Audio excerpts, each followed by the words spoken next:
السلام علیکم جی. کالی گھٹائیں چل رہی ہیں, بہت سخت قسم کا طوفان آیا ہے اور اتنا سخت طوفان جو کہ سب کچھ اڑا کے لے گیا ہے. جو بچ گیا ہے وہ بھی آنے والے دنوں کے اندر اڑ جائے گا کیونکہ طوفان کی پیش گوئی ہے. یہ موسم کی صورتحال تو میں آپ کو بتا ہی رہی ہوں, لیکن اسی قسم کا موسم نا کچھ سیاسی ہے, اور وہ جو سیاسی موسم جو زیادہ اس طرح کا ہے نا وہ پاکستان تحریک انصاف کی طرف سے ہے. آپ کو پتہ ہے کہ آرمی چیف صاحب کو کچھ رحم آ گیا تھا کچھ خواتین پر. ان میں طیبہ راجہ بھی تھیں, ان میں ختیجہ شاہ بھی تھیں. طیبہ راجہ نے جو ان کو چند دنوں کی جو ہے وہ ضمانت ملی تھی باہر, اس کو انہوں نے پھر سے مس یوز کیا ہے, اس کو انہوں نے خراب طریقے سے گندے طریقے سے استعمال کیا ہے, اور اس کے نتیجے میں اب یہ ہوا ہے کہ ان کے وارنٹ پھر سے جاری ہو گئے ہیں. لیکن ابھی یہ قابل ضمانت وارنٹ ہے. وہ دن دور نہیں کہ ان صاحبہ کے پھر سے ناقابل ضمانت جو وارنٹ ہے وہ جاری ہو جائیں گے. اس کے بارے میں نے بات کرنی ہے کہ انتشاری خواتین کی پاکستان کے سسٹم کو دھمکی. اب یہ جب دھمکیوں پہ دھمکی دی جائیں گی تو آرمی چیف کا بھی ایک لیول ہے, آرمی چیف کا بھی ایک برداشت کا ایک پیمانہ ہے. انہوں کو بھی جب موقع ملا گرین پاکستان انیشیٹو کانفرنس سے گفتگو کرنے کا تو وہاں پر انہوں نے بھی 2 ٹوک جواب دیا, اور آرمی چیف کا 2 ٹوک جواب کیا تھا وہ بھی میں آپ کو بتاؤں گی اس ویڈیو کے اندر. ساتھ ہی ساتھ ایک انہونی ہوگی, مطلب مجھے لگا تھا کہ عمران خان اور بشرا بی بی نے توشہ خانہ سے چوری کر لی, چلیں جی 190 ملین پاؤنڈ جو تھے وہ کابینہ سے منظوری سے پہلے ہی جو ہے وہ انہوں نے ملک ریاض کے اکاؤنٹ میں ڈلوا دیے. جو بھی ان کا ہینکی پینکیاں تھیں چلے جی وہ آپ نے کر لی. میں یہ نہیں سوچ سکتی تھی کہ عمران خان صاحب یہ بھی کر سکتے ہیں. وہ پرائم منسٹر ہاؤس سے وہ سائفر تو بہت پیچھے رہ گیا ہے بھائی. ایک پاکستان کے دوست ملک کے ساتھ جو معاہدے تھے 9 سال پرانے, اس کے ڈاکیومنٹس نہیں مل رہے ہیں. موجودہ جو پرائم منسٹر ہیں شہباز شریف صاحب, انہوں نے باقاعدہ طور پر سب کو ڈھونڈنے پہ لگا دیا کہ جی وہ ڈاکیومنٹس ڈھونڈ کے دیں بھائی, وہ کدھر ہیں ڈاکیومنٹس. تو پتہ چلا جی وہ چوری ہو چکے ہیں, اور چوری کس نے کیے ہیں؟ عمران سرکار نے. جی ہاں, عمران سرکار کے اندر وہ چوری ہوئے تھے, اور اب وہ ڈاکیومنٹس کدھر ہیں کسی کو کچھ پتہ نہیں. اس کی کیا تفصیلات ہیں یہ بھی میں آپ کو اس ویڈیو میں بتاؤں گی. لیکن سب سے پہلے بات کر لیتے ہیں رانا ثناء اللہ, خرم دستگیر, جاوید لطیف صاحب. بھائی سانو تے تا حیات قائد ہی چاہیے. جی ہاں جی, ان لوگوں نے پریس کانفرنس کی ہے, اور 1 پوائنٹ ایجنڈا ہے ان کی پریس کانفرنس کا, اور وہ یہ ہے کہ جیسے ہی نواز شریف صاحب چائنا سے واپس آئیں گے, جو کہ وہ ایک نجی دورے پر ہیں, اور پاکستان کے لیے of course I T city کے حوالے سے جو پنجاب میں بننی ہے اس کے لیے جو ہے یہ کچھ انویسٹمنٹس اور کچھ کام کرنے کے لیے وہاں پہ گئے ہیں. تو بھئی یہ سیدھی سی بات ہے کہ انہوں نے مطالبہ کیا کہ جیسے ہی تاحیات قائد پاکستان آئیں گے تو ان کو ان مطالبات سے کانفیڈنس میں لیا جائے گا. اور مطالبہ نمبر 1 پوائنٹ ایجنڈا یہ ہے کہ جو پاکستان مسلم لیگ نون کی جو صدارت ہے وہ اب نواز شریف صاحب کو سنبھالنی چاہیے, نواز شریف صاحب کو لینی چاہیے. او بھائی آگے صدارت اویلیبل بھی تو ہونا. میں نے تو آپ کو خبر بہت پہلے ہی دے دی, تب میں لنڈن میں تھی, میں نے تو آپ کو کوئی 10-15 دن پہلے خبر دے دی تھی کہ بھائی صدر تبدیل ہونے والے ہیں, اور نواز شریف صاحب جو ہیں ان کے حوالے سے ان کو کہا بھی جا رہا ہے within the party also, not the entire party but lot of people within the party are saying کہ جی نواز شریف صاحب کو جو ہے وہ صدارت مل جانی چاہیے. خود بھی ظاہری سی بات ہے وہ یہی چاہتے ہیں کہ صدارت مل جائے, کیونکہ there is a lot of things on Shehbaz Sharif plate. انہوں نے ایڈمنسٹریشن دیکھنی ہے, انہوں نے ملک دیکھنا ہے, وزارت عظمیٰ دیکھنی ہے, ظاہری سی بات ہے. تو ایسے میں پارٹی کے معاملات وہ کیسے دیکھیں گے؟ تو مسئلہ یہ ہے کہ اب نواز شریف صاحب نے جب واپس آنا ہے, میرے خیال سے کل پرسوں تک وہ آ جائیں گے واپس, اگلے 1-2 روز میں.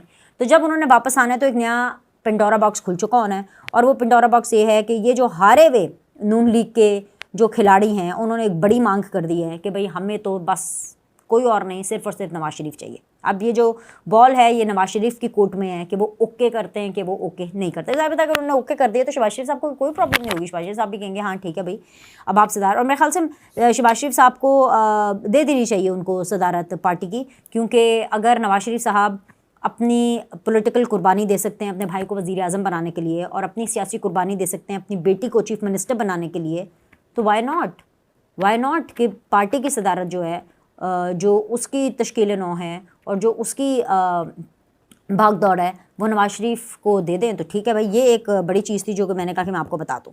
اب آ جائیں جی اس خبر کے اوپر جس کا میں آپ سے ذکر کر رہی تھی کہ طیبہ راجہ آپ کو پتہ ہی ہے یہ 2-3 ہی خواتین ہیں جنہوں نے اننی مچائی بھی ہے. یہ فلک جاوید, صنم جاوید, جن کو کل تک کوئی بھی نہیں جانتا تھا, آج ہر کوئی جانتا ہے, ہاؤس ہولڈ نیم بن گئی ہے, بچہ ان کو جانتا ہے. کیوں جانتا ہے؟ کوئی انہوں نے جھنڈے نہیں گاڑے ہیں, کوئی انہوں نے بہت اچھے کام نہیں کیے ہیں کہ جس کے اوپر تمغہ ملے. اور یہ جو طیبہ راجہ, صنم جاوید, فلک جاوید, یہ وہ خواتین ہیں جن کو ہم نے جو ہے یہ کیا کہتے ہیں کہ زمان پاک کے اندر جو ہے وہ ہم نے انتشار کرتے ہوئے دیکھا. یہ وہ انتشاری خواتین ہیں جنہوں نے ہتھیاروں کا بھی استعمال کیا, گندی زبان کا بھی استعمال کیا, اکسانے کا بھی استعمال کیا. اس قسم کے انہوں نے کام کیے ہیں, اور یہ کوئی ایسے کام نہیں ہیں جو کہ ہیومن گراؤنڈس پر بھی دیکھا جائے تو جی کوئی بڑے اچھے کام ہوں گے، نہیں یہ ایسے کوئی کام نہیں ہے، کوئی انہوں نے کوئی جھنڈے نہیں گاڑے، کوئی ایسے ان کو تمغے نہیں ملے ہیں، لیکن یہ جو پیٹرول بم پھینک رہے تھے زمان پاک کے اندر سے باہر پولیس والوں پر، اور پھر جس طریقے سے انہوں نے دوپٹے پھینکے ہیں اور چوڑیاں پہنی ہیں اور بیپ والی گالیاں دی ہیں، مجھے اچھا نہیں لگا گالیاں رپیٹ کرتے ہوئے، ویسے بھی اگر وہ میں گالیاں دے بھی دوں گی تو اس میں پرابلم یہ ہے کہ اگر میں یہ گالیاں دے دوں گی تو میرے پروڈیوسر صاحب آلریڈی اس کے اوپر بیپ لگا دیں گے، تو مسئلہ یہ ہے کہ انہوں نے وہ کیا، خیر رحم آیا اور کہ جی چلے جی پاکستان کی خواتین ہیں، ان کو جو ہے نا کسی طرح جو ہے وہ باہر کیا جائے، باہر ان کو نکالا جائے، سو کچھ رعایت ان کے ساتھ برتی جائے. Anyways you haven't said that. وہ باہر آئیں، ان کو عدالت نے کہا کہ جی آپ نے 29 اپریل کو آنا ہے اور آپ نے جو ہے ہمارے پہ حاضری بھی لگانی ہے اور یہ سارا کچھ جو ہے نا آپ نے کرنا ہے، کیونکہ ضمانت جب ہوتی ہے تو بھائی انگوٹھے لگانے پڑتے ہیں، انگوٹھے لگانے پڑتے ہیں، اٹینڈنس دینی پڑتی ہے. میڈم صاحبہ نہیں گئیں تو انسداد دہشت گردی نے جو ہے دوبارہ سے وارنٹ جاری کر دیے. اب یہ وارنٹ تو جاری ہو گئے ہیں، لیکن اس بیچ میں جیل سے نکلنے کے بعد اور اپنی اس ضمانت کو ختم ہونے تک، مجھے لگتا ہے ختم ہو جائے گی، دوبارہ ان کو جیل جانا پڑے گا دوسرے راؤنڈ کے لیے. انہوں نے جو زبان استعمال کی وہ میں آپ کو بتا دیتی ہوں. انہوں نے کہا کہ جی سیدھا طیبہ راجہ یہ کہہ رہی ہیں کہ سیدھا ہماری لڑائی سسٹم کے ساتھ ہے. انہوں نے کہا کہ یہ عشق کی لڑائی ہے جو کہ اب ضد بن چکی ہے، عشق کی لڑائی ضد بن چکی ہے، ڈو اور ڈائی ہے. خان اندر ہے، پوری پارٹی خاموش ہے، بی بی بیمار ہے، پوری پارٹی خاموش ہے.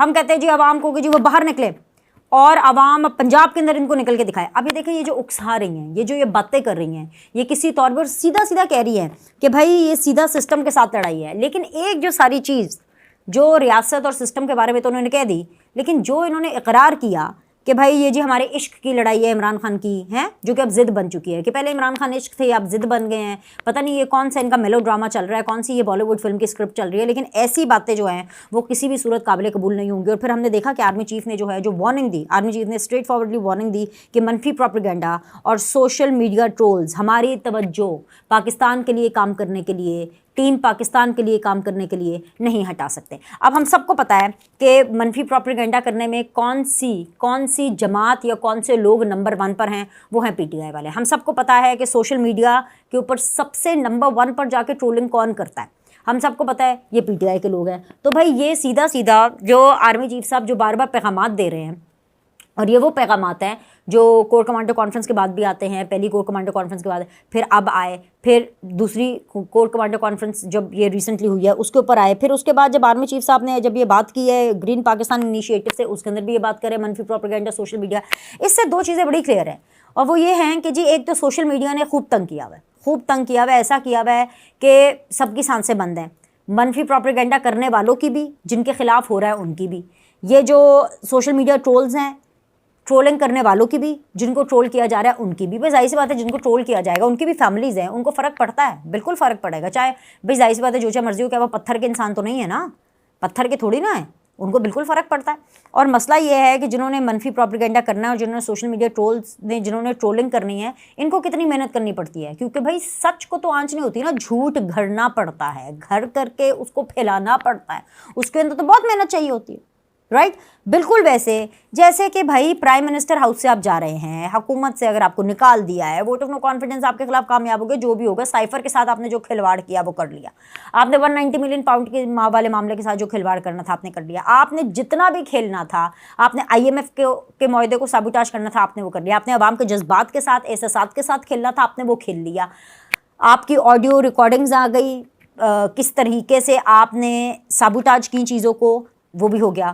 یہ تو مطلب میری سمجھ سے، میری سوچ سے، میری انفارمیشن سے، میری یہاں تک ایکسپیکٹیشن سے بالکل بیونڈ تھا کہ کیا کبھی کوئی یہ بھی کر سکتا ہے. کوئی 9 سال پہلے پاکستان کے ایک دوست ملک قطر کے ساتھ ایک معاہدہ ہوا، اور وہ معاہدہ جو اس کے جو ڈاکیومنٹس ہیں نا وہ غائب ہیں، اور وہ اس لیے کیونکہ پتہ اب چلا، کیونکہ جب شہباز شریف صاحب نے کہا کہ بھائی یہ کدھر ہیں وہ ڈاکیومنٹس لائیں، تو جی پتہ چلا کہ جی وہ ڈاکیومنٹس ہی نہیں ہیں. ویسے تو خیر شہباز شریف صاحب نے بڑے کوئی نوٹس جاری کیے ہیں، ابھی اس ٹائم کے اوپر پورا ہنگامہ پڑا ہوا ہے کہ جی وہ ڈاکیومنٹس کدھر ہیں جو قطر کے ساتھ تھے. خیر جی وہ نہیں ملے، تو 2015 کے اندر یہ دستخط ہوئے تھے اس یہ MOUs کے اوپر، یہ جتنے بھی قطر کے ساتھ سائن ہوئے تھے، اور وہ جو پورے ڈاکیومنٹس ہیں نا وہ اب غائب ہیں. مطلب آپ سوچیں کہ وہ ہے نہیں. خیر ان کی جو ایک منظوری تھی، ان کا جو دوسرا کاپی تھی، وہ جو کاپی ہے وہ منگوائی گئی ہے، اور وہ خیر کاپی تو مل گئی ہے، مطلب وہ بیسیکلی تو جو ایم او یو سائن ہوئے تھے، جو معاہدے تھے، جو ڈیل سائن ہوئی تھی، اس کو تو خطرہ نہیں ہے، لیکن یار مطلب آپ سوچیں کہ ڈاکیومنٹ ہی غائب ہے، کہ جاتے جاتے پاکستان کو اتنا نقصان پہنچا دے کہ جسٹ بیکاز جی میں پرائم منسٹر نہیں ہوں تو آپ ڈاکیومنٹس بھی چوری کر لیں گے. ٹھیک ہے بھائی، آپ نے توشہ خانہ کی گھڑی چوری کر لی، آپ نے ٹیبل میچ تک نہیں چھوڑے، آپ نے کپس تک نہیں چھوڑے، آپ نے کب تک نہیں چھوڑے، پین ہولڈر تک نہیں چھوڑے، آپ نے کچھ نہیں چھوڑا توشہ خانہ میں، آپ سب لوٹ کے کھا گئے. جو پنجاب میں بچا تھا وہ آپ نے عثمان بزدار، فرح گوگی اور پنکی پینی کے ذریعے لوٹ کر کھلا دیا، ہاں، اور سمیٹ لیا، بیسیکلی لوٹ لیا آپ نے سب کچھ. تو کم از کم آپ یہ ڈاکیومنٹس مت کریں. کتنا امبیرسنگ. میں تو اس بات پہ حیران ہوں کہ اس کے ڈاکیومنٹس کی کاپی نکلواتے وقت، ان ایم او یوز کی کاپی نکلواتے وقت کتنی امبیرسمنٹ ہوگی پاکستان کو، کہ لوگ کیا سوچتے ہوں گے کہ کیسا ملک ہے کہ جو ایم او یوز کے منظوری کے ڈاکیومنٹس نہیں سنبھال سکتا. یہ کیسا ملک ہے؟ آپ سوچیں کیا اس سے کوئی اچھا نام آئے گا پاکستان کے اوپر. اس کے علاوہ جو دوسری طرف ہے وہاں پہ جو وہ ڈیلے کر رہے ہیں، کیمرہ آن ہوتا ہے تو عمران خان صاحب جو ہیں وہ، اور جو پی ٹی آئی ہے وہ ایک دم سے انقلابی بن جاتے ہیں، ایک دم سے ان کے اندر لابا پھوٹنا شروع ہو جاتا ہے کہ ارے بھائی پتہ نہیں ہم تو کیا کر گزریں گے. اور جیسے ہی کیمرہ بند ہوتا ہے تو جو قائمہ کمیٹیاں ہیں ان کی چیئرمینی بھی ان کو چاہیے. اس کی کیا تفصیلات ہیں اس کے لیے آپ کو اگلی ویڈیو دیکھنی پڑے گی. ابھی کے لیے اتنا ہی. لائک کریں، سبسکرائب کریں. آپ سے اگلی ویڈیو میں ملتے ہیں.